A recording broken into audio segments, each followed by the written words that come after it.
Little Peter Lily Daisy had the doctors in a whirl, for physically it certainly could vex. They simply could not tell if it were boy or girl, for the minute they'd decide, it would quickly change its sex. This unusual ability it plied with great agility.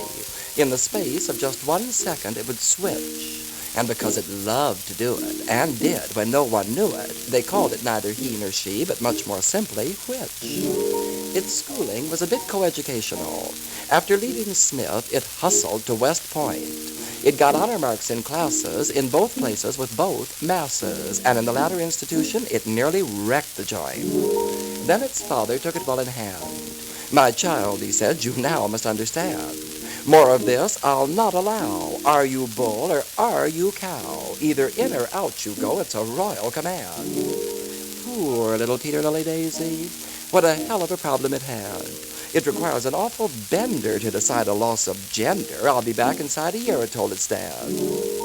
So it packed a bag with soiree frocks and some tailored things from Brooks, lace and frills and sewing, fishing poles and hooks, and off it went on a quick world cruise, the only thing to do, searching for the answer of the best sex to a woo. When it got to France, it appeared in pants, but the French were bored with sights like that and fled. So it wandered on to the Parthenon, but to save its life in Greece it changed in bed. In the Malay states, no one hesitates. It's much too hot, it couldn't get a fall. So to India, and there the fakers tore their hair. What's a rope trick to an it that pleases all? On the boats at night, life was very bright.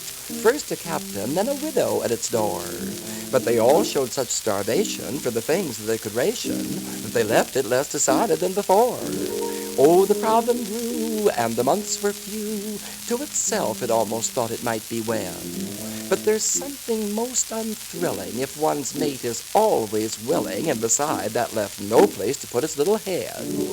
Then they docked one day in San Pedro Bay, and to Hollywood it went to look about.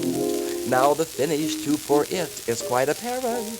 It was something Hollywood found most inherent. It was taken up like mad, wrote a letter to its dad, saying, "Nuts to you and your decisions, I'm okay here in both divisions." And it's lived there very happy ever after.